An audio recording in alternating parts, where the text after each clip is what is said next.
Welcome to the Leadership Tea podcast, where we invite you to slow down, connect with your purpose, and strengthen the leader within. My name is Shelby, and I am joined by my co-host, Belinda.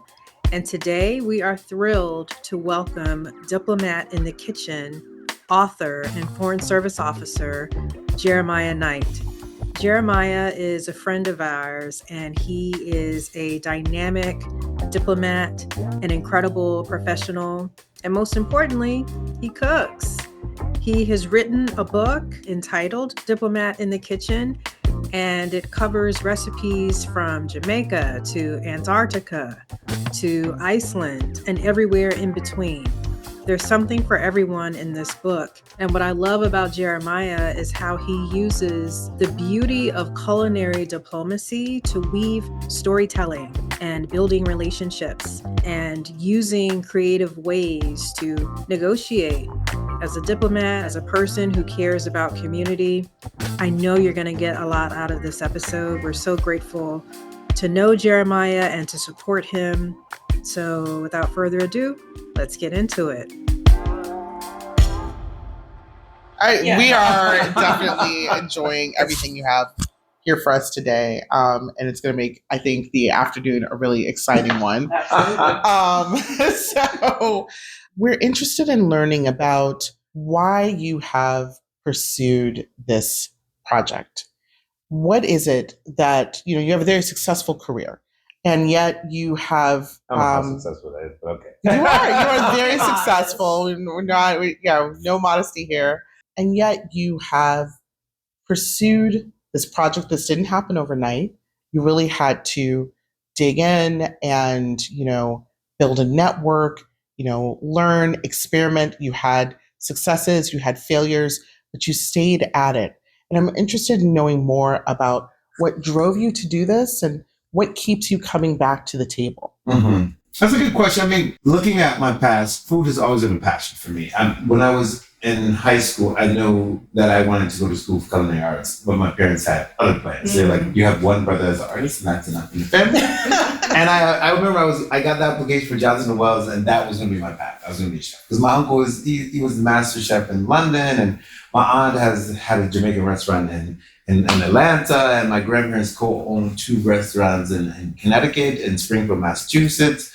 So food has always been a really important part of my family. And I had picked up food from a very young age. It was not an option to go to school for that. I never gave up my passion, right? So, I continued, in grad school, I started cooking for all my friends every Sunday, because Sundays never are for dinner alone by yourself. But the key pivot to taking this from just a passion to something that I was actually going to pursue, I remember it was 10 years ago when I was here in Washington working, and I said, you know what? I want to create a blog about food. That's when blogs were really big. And then I was like, I want to have a name for this particular thing that I'm doing with food around the world. Because I was but in my career, I was traveling around and picking up new cooking techniques and learning different flavors and styles. So by draft, I remember I drafted this whole idea of this blog. I asked certain of my friends would they help contribute. So Lawrence Randolph, I was like, he was going to contribute his recipe. And I remember talking about Anna as for him. I was like, you're going to contribute this. And I wrote this whole invitation letter, and it was put on ice because it never actually did anything, right? But I'm saying the same because it was all a process. So fast forward about 4 years later, I moved back to Dominican Republic, and I had a longtime friend who was she was owner of this conglomerate of magazines, lifestyle magazines, and one in particular is called Santo Domingo Times. I remember she came up to me. She's Cuban. She's Cuban that had migrated to DR, but she was of Scandinavian descent too. And she had said, you made all these Sunday dinners at your house, but I've never been invited. And I was like, okay. So I made a whole Scandinavian dinner for her, right? As to her surprise. And then she said, I'm doing actually a special edition of my magazine just around food. And we're going to call it manjar, delicacy, right? And so she was like, would you be interested in having a feature? And I'm like, she was having real chefs and everything. I was like, I'm just cooking at my house for people. But I said, of course. And then I said to her, I was like, if this is successful and it becomes a full magazine, I have an idea for a column. And my column was going to be the thing that I had written up 3 or 4 years before. And so it was a hit. That special edition was a big hit, and they decided to make a full-fledged magazine about a really high-level magazine about cuisine. And so then she introduced me to the new editor-in-chief for the magazine. I presented my idea that I had for a blog to make it actually into actual column, and it was called A World of Flavors. Mm-hmm. And so for about 4 years, I was write for free because it was just because I wanted to get myself out there in the food world. And what better way to do it? And I put a pause on that too, because not everything you have to get paid to do. Right. Certain things you just do because it gives you the opportunity, right? And so I wasn't known for food, period, on my social media too. It was more about travel. And I was like, I want to get into the food space. So what better to do is to write for a food magazine. I'm doing it for free. It doesn't make a difference, but I get to have access to this, right? Mm-hmm. So I got access to all these chefs and all this. And then on their social media too, they were tagging me. So more people started following me about food, and they started pushing my social media into a whole different way. But then I ran into a problem. They were editing the life out of my column, because people with magazines basically just want to look at the photos and look at the recipes. They don't care about your stories. Right. So the first column I wrote was long, was talking about my time in Iceland and about the food and stuff. And they were Jeremiah, 2 paragraphs. And I got upset. I was like, this is crazy. I really want to write. And then I said to myself, let me write how I want to write. After about 4 years of that, I was like, I'm going to write how I want to write, give them the edited version, and then I'm going to start writing a book. Mm. And I was going to use the name that I was creating for my column to actually be my book. So it was almost 7 or 8 years in the making to do that. The power of storytelling really comes through in your book. I love how you dedicate the book to your grandmother. You start by writing about your grandmother and the influence that she had on your life, and especially, cooking with her in the kitchen. And I just wonder, how did your upbringing influence the way that you approached diplomacy? And how is it that contributes to your views on storytelling and the power of storytelling? So having a grandmother as a pastor, storytelling is definitely part of what you do, right? I remember as a high school kid, she would sit me down on Saturdays and be like, hey, could you help me write my sermon for tomorrow, right? And she would tell me some of the thoughts and ideas, and then I would draft it together. Little did I know I was becoming a speechwriter before I actually came to one, right? I was doing it because after offering, she would give me half the offering to the sermon. So I was like, this is a good deal. Right. You write sermons. But storytelling was really important. Then the ability to just know how to engage with various people from various backgrounds. Coming into her church, there were people from various socioeconomic backgrounds, and the ability to just make everyone feel welcome. And I think her and my mom was really good at doing that too.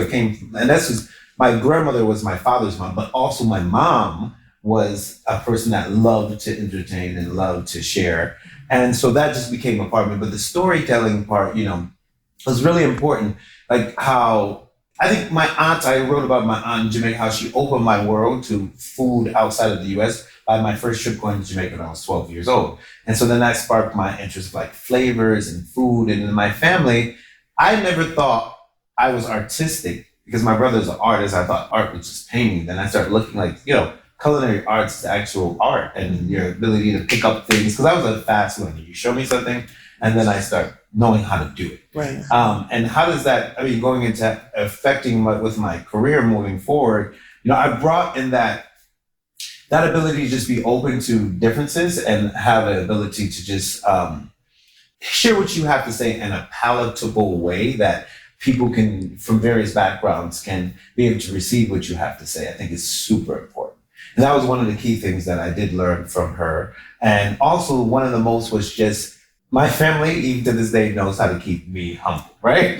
And that this is one part of who you are, and this is not the totality of who you are. Yeah, because you come with so many different aspects of who you are, and that one thing can be taken away in a matter of seconds. And so you never build yourself up completely on that personality. So when I approached this job as diplomacy, I was like, well, this gives me a great opportunity to taste food from around the world. Right. Gives me an opportunity to travel and see some interesting things. And with this job, it gave me access to even going the kitchens of restaurants with folks that I would otherwise I wouldn't. So I was like, I was using it as an opportunity to explore my passions, along with learning how to do diplomacy. So you've talked about how this experience has allowed for you to put yourself out there in ways that you wouldn't have expected to before. You had to write a column. You had to spend time with lots of different chefs and celebrities and things like that. If you could give yourself advice, like looking back over these 7 or 8 years, if you could talk to yourself at the beginning of the journey, what would you say to yourself to encourage you to start and move forward and keep going? Well, one thing I definitely would have done that I found out later on was I should have created the LLC a lot earlier in my path. Because all this expenses that went into doing a lot of this stuff, I could have used it through a company, right? So I didn't realize that until farther on into the game that was an important part. Also, I think learning how to create a team earlier off that had your same vision would have been helpful to push the process a lot faster. Because I was doing it Lone Star for quite a few years, writing. Then I got to a point where I was really like, I can't. So this book, I don't accredit this book to just me. And if you see the dedication, I go over enough. It was a village that worked together to help make this happen. I had a team of about 5 or 6 people that worked with me, that believed in my vision. And some of them even did it on their free time, which I felt bad. I had to compensate them however I could for supporting me and the whole brand itself. So, I mean, from the designer of my logo, who was a Jamaican guy, from the food photographer and the food stylist, to my friend who was the sub-editor of the magazine I wrote for, who designed the whole concept, we put the whole concept into reality. And then my principal editor, like, she was amazing. Like, being stuck in, it was actually a blessing. Like, to go to the Marshall Islands, I got stuck in this like political process about quarantining for the country, and I wound up having to do 4 weeks in hard quarantine in Hawaii and 3 weeks of hard quarantine on the U.S. military base in the Marshall Islands. So that was 7 weeks straight, right? During that 7 weeks, every single day I would get up. My editor pushed me every day. She would send me a list of things she wanted me to work on. I would work on all the stuff. I would send it back. If it wasn't for that quarantine, I don't think that book would have been fully edited. Wow. And my editor was she transformed. I think I'm a decent writer, right? But she was able to pull out more of me, and I was getting annoyed at times. Like, what else? What questions she has about this? But she was able to pull on me to like push a little bit more and make the book in the way it should be. So I credit it to. But I think to answer your question clearer is like making sure before you start launching into things, make sure you have the correct team at the beginning to help you. Because I think it wouldn't have taken as long as it took if I would have worked on creating that team first and then moving into the industry.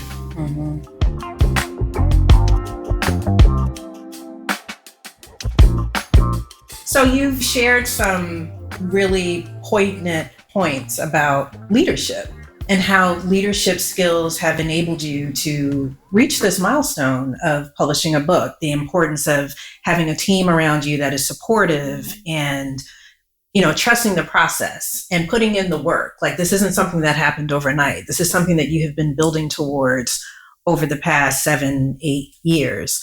And so I want to shift a little bit and talk about the intersection between your abilities as a chef and your skills as a diplomat.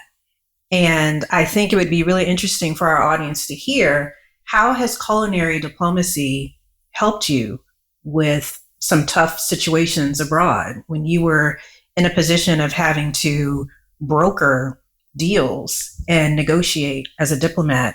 How did your culinary diplomacy skills come into play?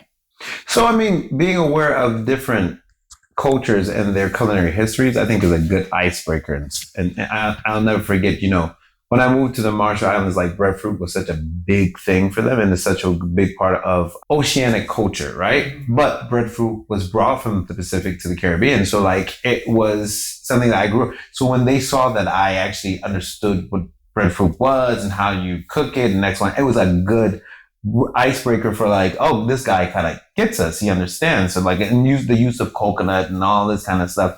I think that was just really good. I mean, even when I studied abroad in London, I remember we would share a kitchen and it was a group of 5 or 6 of us in our dorms. And one girl was, she was British Indian, right? And, the fact that I could share like, oh, my curry is this way, but you guys, and we would do curry exchanges and all that stuff. So being aware and exposed to different cultures, I think, and having an appreciation for them is a good icebreaker, but also using your skills, your cooking skills into actually helping to forward agendas I have used it to my benefit during my career. I think I shared, when I was in DC during one of my, book signing events that, when we were in the Marshall Islands, we were doing the compact negotiations, which was like, they do it every 30 years. And it gets very tenuous about the U.S. nuclear legacy and the likes. So the U.S. delegation was coming in to like push forward officially start and push forward on some of our agenda for it. And normally that's a very tense time with the Marshallese, because currently now with the situation with the Running Dome and the leakage into the ocean and the likes, there were just some serious issues that they had. And I never forget that my boss, my ambassador, said to me at that point, I was a deputy chief of mission, that she wanted me to host the dinner at my house, partly because my house actually had a little bit more space than hers. And also to get up, it was for people that had access issues, it was easier. But also she wanted me to cook, which I was like, excuse me. Yeah, exactly. I'm not. You have a full-time chef. Right. Why am I cooking? Right? She's like, Jeremiah, I think they're going to really enjoy you preparing the meal. And I've told them how a great chef you are, right? And I was like, okay. And so I curated this whole meal. They were the U.S. delegation. Now, most of the Marshallese had not been to my house. It was only a few folks that were in that delegation actually had been over. So they had heard about my cooking from actually, it was a story about me cooking for the president that made his rounds around there. So they were happy that they were actually able to come over and share. And so through serious conversations and laughter and food, I think it created like a good start or initiation of a conversation that took a year or two to finish, but having that as your opening, and I think it provided a great ground for having those type of conversations. Mm-hmm. That sounds excellent. I know in my own experience, I have found that it's so easy to connect with people when you prepare a meal for them, right? You share with them, you're able to explain your culture, your background, your history. It really is a connection point. So with that in mind, I was wondering if you could tell our viewers a little bit about what we have here today, what we're enjoying. And I'd also love to hear about some of your favorites from the book. So, both of these are actually in the book.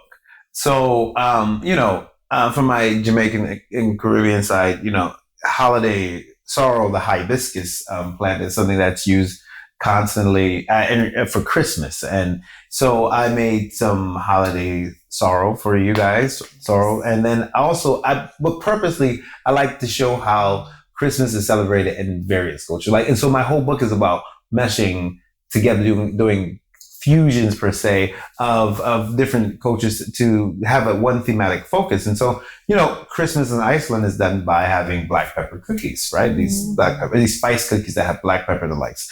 So I have those on the table with the Jamaica. So we have the Caribbean with Scandinavia, right? Put together in one.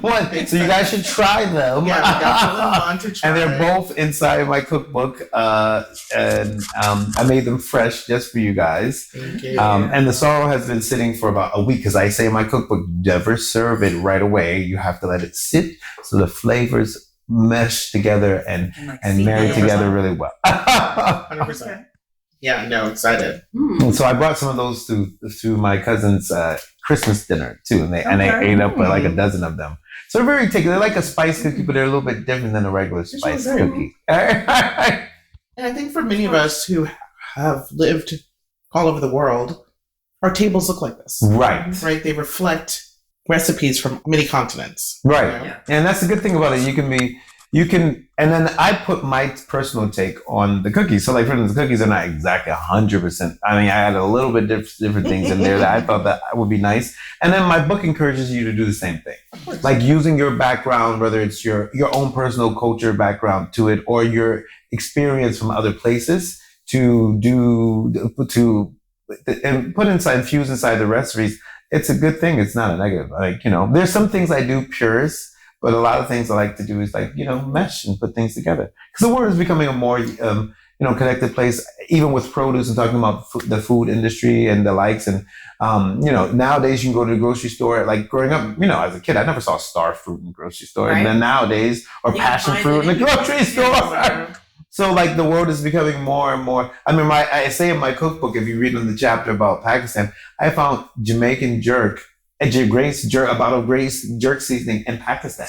So that just shows, I like how the world is becoming smaller and smaller. I was like, when I saw that, I was like, what in the world are Pakistanis doing with jerk seasoning? Interesting. Yeah, I like that. Who would have thought? We are proud to be sponsored by State Department Federal Credit Union, a financial institution built around the realities of global service and frequent relocation. From competitive lending and rewards credit cards to international money management through WISE, SDFCU provides reliable financial access wherever members are posted.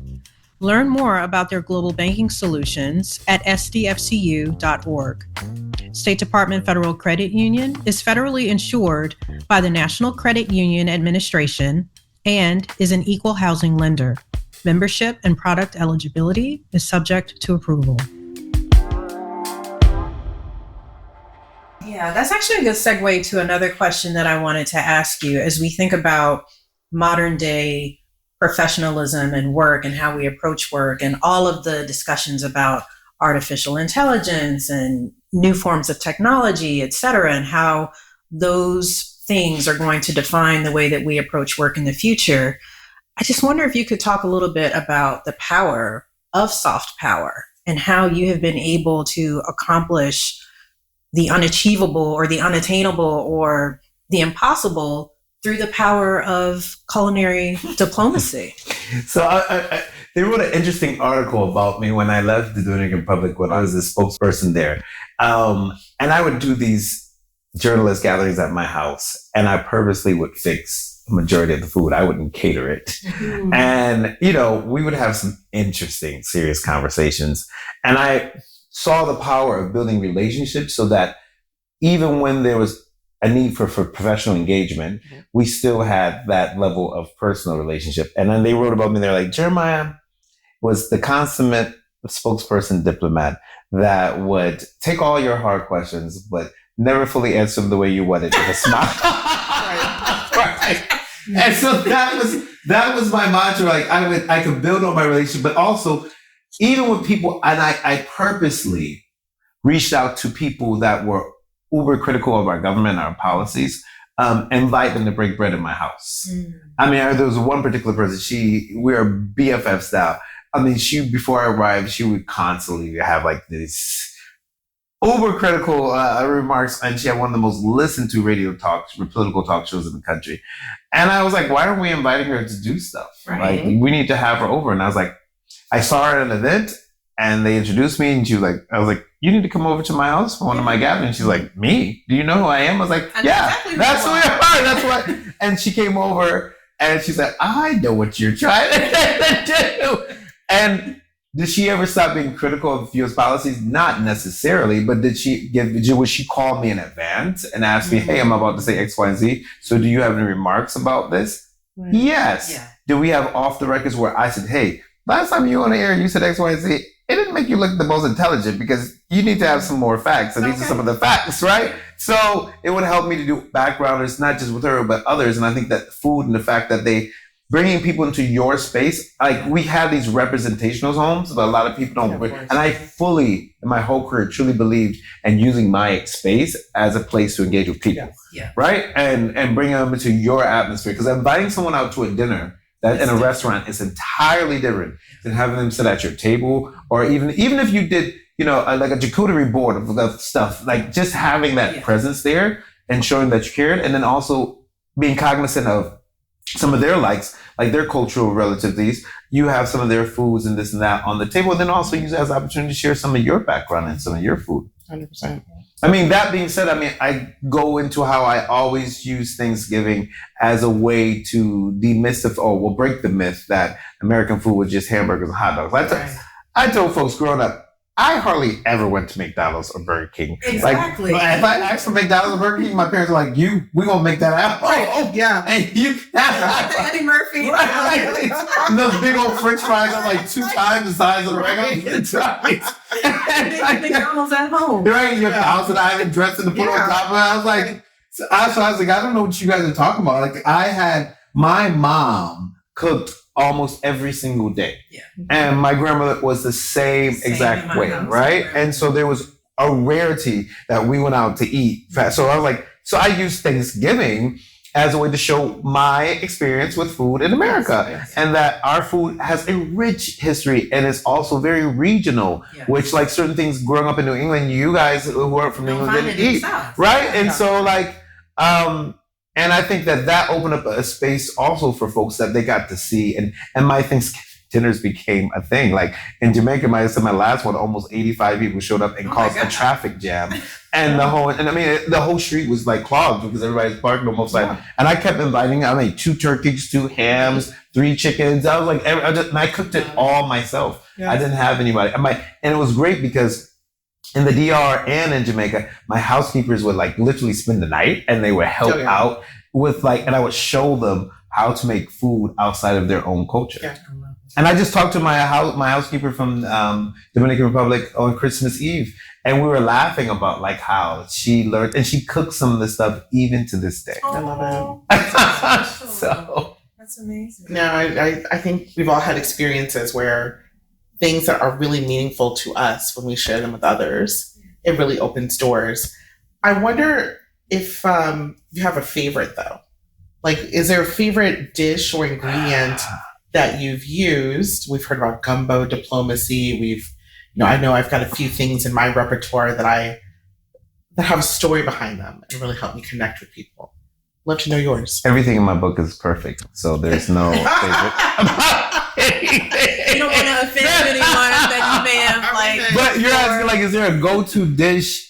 I'm so whimsical in that sense. It's so weird, like, because even if you look at like what I cook on a Sunday, there is not. Yeah. There's a very few times I do a lot of repeats. Mm-hmm. Like for me, what I cook for myself as comfort food, I don't necessarily share with everyone else. Right. But what do I do to try to impress someone to have? It just literally, it all depends on how I feel at that moment. Yeah. I don't, because you know what I do? I keep in mind who that person is that's coming over. Yes. What I've seen about their likes and dislikes when it comes down to food and the likes, or also what I think that they should be exposed to. Yeah. And that's different for every single person. Yeah. Like it's not the same thing. So for me, it's not like I know that there's gumbo diplomacy that highlights your particular heritage and the likes, but I don't necessarily do that. I just do it based on what I have surmised, what will go well in that particular environment. Mm-hmm. So like, and that's the good thing about me is that people are like, they come over my house and like, we don't really ever eat the same thing over and over, which is nothing wrong. It's good to have some same things. Yeah. But I have a lot of variety. Yeah, too. I vary a lot. But like for me, if it's just up to me in my house, I cook the most boringest meals for me. Like my food is not. People are like, how do you stay in shape? Like, on social media, I was like, that's social media, my friends. Like Monday through Friday, I'm having like chicken breast with like vegetables. Yeah. I even have popcorn with the smoothie for dinner. I love popcorn. Yeah. And like my Jamaican family in Atlanta, they know when I come, I want cooked down saltfish with green bananas and avocado. That to me speaks Jamaica. Like that's my Jamaican food. Right? I'm not doing that. I don't want the curries. I don't want this and that. I want that. And my auntie, like when I came and went down there for Thanksgiving this year, she said, you know what's inside the stove waiting for you? I was like, my favorite food. You're going to have us back over so that we can definitely taste some of that. And I mean, that's what I do. I try on Sundays. The norm is to try to do like expose people to a different culture and from start to finish. So like, I would do a Chilean meal. Well, I'll start with like pisco sours and have like a ceviche and then go into like their pastel de choclo, which is inside the book lunch, the land salad, and then end it off with a dessert from the region and like so they can have a full experience, And then sometimes I do regional ones. Like I went to Vietnam this past summer and I took a cooking class there And and always around when I'm going to places, I'm always tasting around like, what can I bring back? And that's in the back of my mind everywhere I go. Yeah. What can I bring back? And so I was like, you know what? Every year I do an end of summer barbecue on my rooftop. Let's do Vietnamese barbecue, right? Mm-hmm. But then in my cookbook, I have this recipe for Thai, like sticky rice, but I wanted to change it up a little bit. So I did some roasted coconut to go along with the sticky rice. Nice. And I put a little bit of lemongrass inside the coconut milk while it was cooking up. And so you start playing around with the flavor. And so I just basically made like a South Asian, like ode to South Asia for like the end of year barbecue. It wasn't necessarily Vietnamese or necessarily Thai, but it was having all those influences together. Right. I will say, however, as someone who spent nearly 4 years in Peru, I think the pisco sour piece. Well, I'm not. Well, this is going on. I never said where pisco sour was from. I just said that in Chile they drink pisco sour. It was implied. Some places along the Humboldt Current. Peru is one of my favorite Latin American cuisines. Because it's such an amalgamation of like Asian / indigenous / Spanish, like it's African. African. Yeah, it's such like the ají de gallina and like lomo salteado. Ají de gallina tonight. It's amazing. I think I ate myself into, and then they give. Well, my experience at Lima was their pisco sours were given in larger cups than the ones in Chile. I was like, it was one's not enough, but three's too many. Okay. But one's not enough, but three's too many. Three's too many. No, I have a great, but there's also a aged drinking pisco that one of my friends gave to me as a going away gift, which I had never, that you don't mix with lime, and it's basically a sipping pisco, which is amazing. Okay. Yeah, I never. There's God! There's special glasses for those too. Yeah. That was, and so the funny thing about this, I was talking about pisco. So when I was in Senegal, I got invited out to dinner right before I left to this restaurant that had some Latin flair to it and Asian flair, but they had pisco sours. And the group I came with had never tried pisco before. And I was like, no, we got to try the pisco sours. Yeah, and they became fans of pisco. Yes. I love it. Y'all got me feeling like I've been missing out. You haven't had pisco? Well, I've had pisco, but I've never made it to Peru. Latin American countries that have that is a foodie's heaven. 2026. Yeah. Peru is amazing with cuisine. It's really everywhere you go, there's just food galore. That's amazing. Yeah, there's so many Michelin-rated restaurants. Yeah, that's one of the things that I love about your book. There's like no corner of the world that you don't touch, and even though people have complained that I've included their country. I was like, I can't put every single country in the cookbook. But there's a little bit for everyone. My West African friends were very disappointed that I have. I try to explain to people, there was a cutoff point where I had to stop adding countries and had to actually start working on editing and finalizing the book. And so I said, a lot of these places I hadn't gone to before I finished the book. Right. That I went to. So I got a message from one of my close friends in the Marshall Islands. He's like, but I bought your book, but there's no Marshallese recipe. I was like, there is a Marshallese recipe. I actually wrote it for the magazine, and I said I'm going to share it at my second edition. Okay. So there's I've been writing my second edition. I love it. Yeah, that's wonderful. Love it. So Diplomat in the Kitchen, TOO. That's what it'll be called. And I'll be sharing stories from more stories from my friends and me about their experiences around the world. Can't wait to read it. I'm going to be pulling on you guys to share your stories. Please do. Please do. I think, first of all, thank you so much for hosting us. Thank you for all that you have done in the world of diplomacy, and as the frustrated chef who became a diplomat, as you have described yourself. I wanted to just close by asking you, what is a critical leadership lesson that being a chef and a diplomat has taught you? What is something that you want to share with our audience? I think as a leader, stepping out into spaces that are not comfortable is always key to reaching your personal objectives. It's not comfortable. Like me deciding to invest money and time, and I didn't know how to create an LLC. But you'll find that when you start stepping out, the support will come, and it will come in so many different ways. But you'll never know that the fear of not receiving the support should never be that which prohibits you from actually doing it. And being confident that there will be mistakes on the road as you go along. That's completely fine. And then having the ability to be transparent around who you're working with on those mistakes and how you're learning from them, right? And just doing it. Just don't be, if it doesn't work out, who gives a care, right? Do you learn from it and then you move on from it, and it's fine. Because, I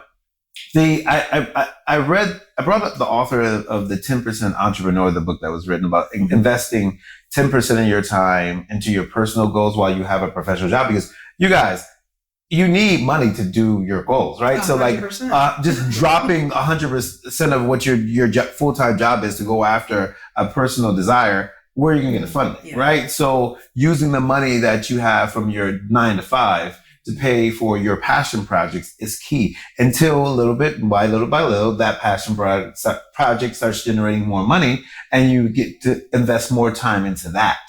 I think, and so a lot of people want to be entrepreneurs, but they want to just jump in it full throttle. And I don't think that necessarily is the best thing. As a leadership tenet, I think you need to be strategic and be wise, right? And utilize your resources, your networks. Remember, you guys asked me one of the things I would have done at the beginning, making sure you build that network at the beginning and not later on. And then having a circle around you that are not afraid to tell you their opinions and the truth, right? And so some of my ideas were wacky and they weren't great. And I'm glad that I had people to tell me that they're not great. Hold on a second. That's not going to work. But. I mean, this is a perfect example. Like at the beginning, for the cover of this book, I was like, I had this wonderful photo of me, like, on the cooking on a beach. And I was like, we should put that as my friend that was the editor. It's she was inside like, the book. Yeah. Those pictures are lovely. She was like, nobody knows who you are. Right. You are not an established chef. Nobody's going to buy a picture of you and put it on their coffee table. I am so glad she told me that. And this became the cover instead of my face. Like, so if no one was honest about that, I could have made a mistake, right? And so them being honest and you being able to receive criticism, right? So what we did is we went through, there was other photos of food that we debated. It was a group of us because I decided that it wouldn't be just my decision, right? And so the reason why this photo was picked partly was because this is a recipe I wrote myself, come from scratch. Yeah. And this is an American recipe that when I was overseas, it was hard to find sweet potatoes everywhere. And so for Thanksgiving, I wanted to have something that mimicked sweet potatoes, how I grew up. So I started using carrots and we made a carrot souffle recipe that kind of mimicked. And I thought the photo would be, and they all agreed with that, but it was with some back and forth that we actually came up with this. So having a team that's just honest, that can share, and then you're listening, actively listening, because a lot of people think keeping your mouth shut while someone's talking is listening, and it's not necessarily, but understand where they're coming from and trying to work on, because it would have been a flop to have that picture that you're talking about. Because you are not Jose Andres, right? And nobody knows. Not yet. They're about to. And just, but being realistic about like who you, because some people, their egos take over so much, right? And being grounded and having people to help you stay grounded. Exactly. It's really important. So Jeremiah, we're really thankful that you could join us today. If our audience wants to be strategic and learn more about where they can get the book, where they can connect with you, where should they go? So my website is diplomatinthekitchen.com. So it has links to buy the book and this and that. And then also on Instagram, I am JERRY_JAK, Jerry Jack. And it's the same for Twitter and also for Threads. And I think, and yeah, those are the three that I mainly use. I'm supposed to be doing a YouTube page, but that will be coming in the future. We're ready for it. We'll link to it. We'll link to all of that in the show notes for everyone who's listening and watching. And we'll also share a little more information about the book as well. Jeremiah, again, thank you so much for joining us. Thank you guys so much. You didn't drink enough or eat enough. All right, well, there's time. We're on it now. We're on it. And for our audience, if you are listening on the audio, come join us. This is a really fun episode. Join us on YouTube, like and subscribe while you're there. And thank you again for joining us on the Leadership Tea Podcast, where we are sipping wisdom and stirring success.